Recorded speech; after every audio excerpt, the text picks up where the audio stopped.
Olá, este é o sexto encontro da catequese familiar promovido pela Diocese de Osório. O título do nosso encontro é Mandamentos, Caminho de Retorno para a Vida com Deus. Primeiro mandamento: amar a Deus sobre todas as coisas. Porque Deus nos amou primeiro e nós devemos corresponder amando-o de volta. O amor a Deus implica rejeição aos falsos deuses e renúncia a todo tipo de idolatria e superstição. Mas também a incredulidade, heresia, apostasia e cisma, o sacrilégio e o agnosticismo. Segundo mandamento: não tomar seu santo nome em vão. O dom do nome pertence à ordem da confiança e da intimidade. O respeito ao nome de Deus é o respeito devido a Ele mesmo. Aqui devemos ater-nos aos cuidados, também referentes à blasfêmia, que é proferir contra Deus, interior ou exteriormente, palavras de ódio, censura, desafio, dizer mal de Deus, faltar-lhe ao respeito nas conversas e abusar do nome dele. Evite-se também fazer falso juramento usando o nome de Deus. Terceiro mandamento: guardar domingos e festas de guarda. O domingo realiza plenamente, na Páscoa de Cristo, a verdade espiritual do sábado judaico e anuncia o descanso eterno do homem em Deus. O Catecismo afirma que a Eucaristia dominical, fundamentada, e sanciona toda a prática cristã. É por isso que os fiéis têm obrigação de participar da Eucaristia nos dias de preceito, a menos que estejam justificados por motivo sério. Os que deliberadamente faltam a esta obrigação cometem um pecado grave. Quarto mandamento: honrar pai e mãe. Deus quis que depois de si honrássemos os nossos pais, a quem devemos a vida e que nos transmitiram o conhecimento de Deus. Temos obrigação de honrar e respeitar todos aqueles que Deus, para o nosso bem, revestiu da sua autoridade. É um mandamento dirigido diretamente aos filhos nas suas relações com os pais, mas também tem seus desdobramentos que podem ser conferidos no nosso catecismo.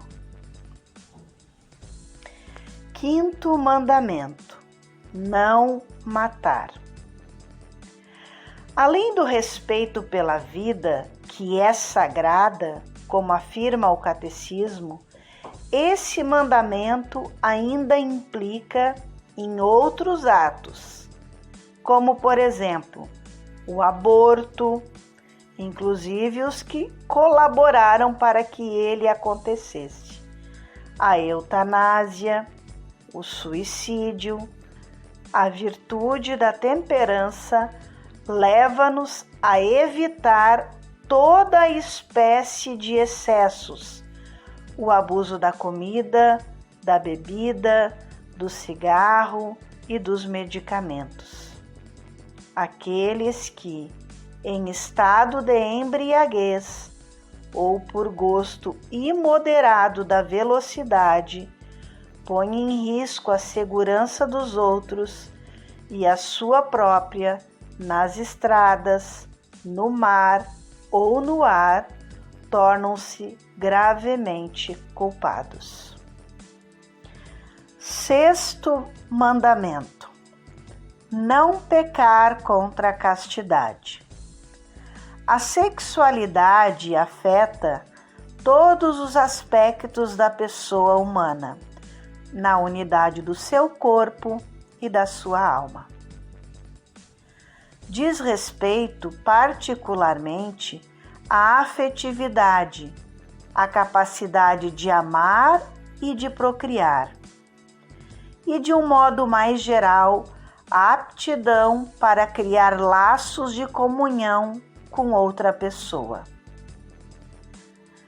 Compete a cada um, homem e mulher, reconhecer e aceitar a sua identidade sexual. A diferença e a complementaridade físicas, morais e espirituais orientam-se para os bens do matrimônio e para o progresso da vida familiar.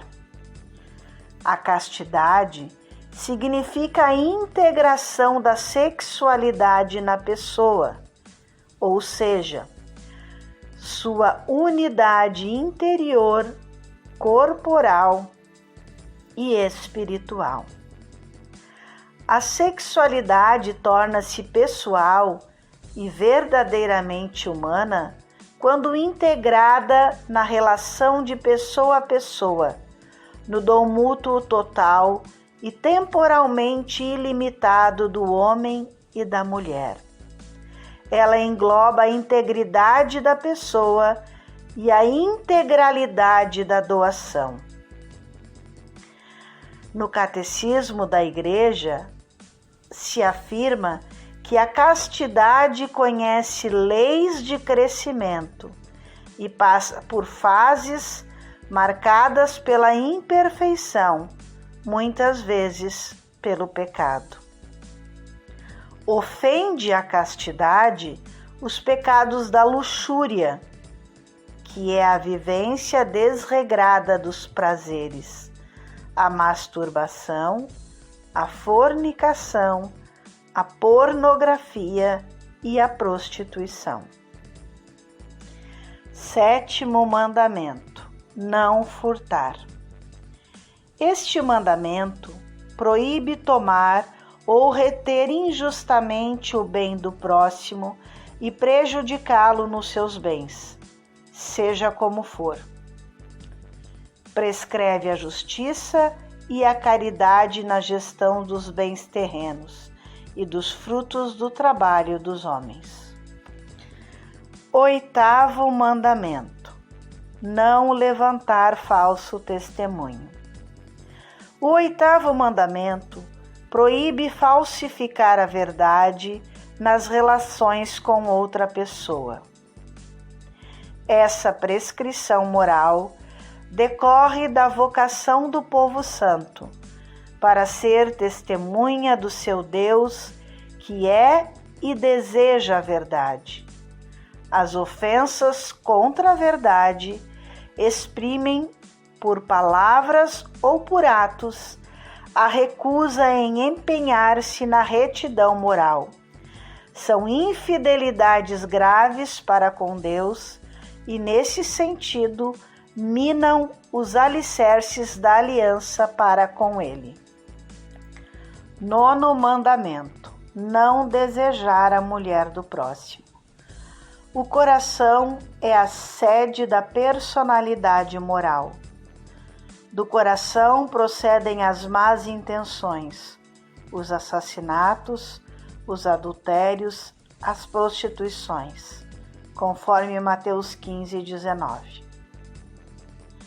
A luta contra a concupiscência carnal passa pela purificação do coração e pela prática da temperança. O batismo confere a quem o recebe a graça da purificação de todos os pecados. Mas o batizado tem que continuar a lutar contra a concupiscência da carne e os desejos desordenados.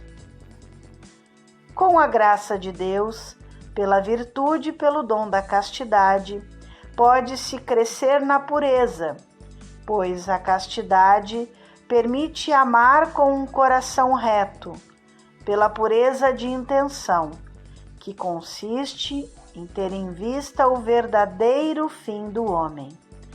Com um olhar simples, procura-se descobrir e cumprir em tudo a vontade de Deus. Pela pureza do olhar exterior e interior, pela disciplina dos sentidos, pela rejeição dos pensamentos impuros, que o desviariam do caminho dos mandamentos divinos e pela oração. A pureza exige pudor. O pudor protege o mistério da pessoa e do seu amor. Convida a paciência e a moderação na relação amorosa. Exige que se cumpram as condições do dom e do compromisso definitivo do homem e da mulher entre si. O pudor é modéstia. Inspira a escolha do vestiário, mantém o silêncio ou o recato, onde se adivinha o perigo de uma curiosidade má. O pudor é discrição. 10º mandamento: não cobiçar as coisas alheias. O 10º mandamento desdobra e completa o 9º, que tem por objetivo a concupiscência da carne. Proíbe cobiçar o bem dos outros, raiz de onde procede o roubo e a fraude, proibidos pelo 7º mandamento. A concupiscência dos olhos conduz à injustiça, proibida pelo 5º mandamento. A cobiça, bem como a fornicação, tem a sua origem na idolatria, proibida nos 3 primeiros mandamentos da lei.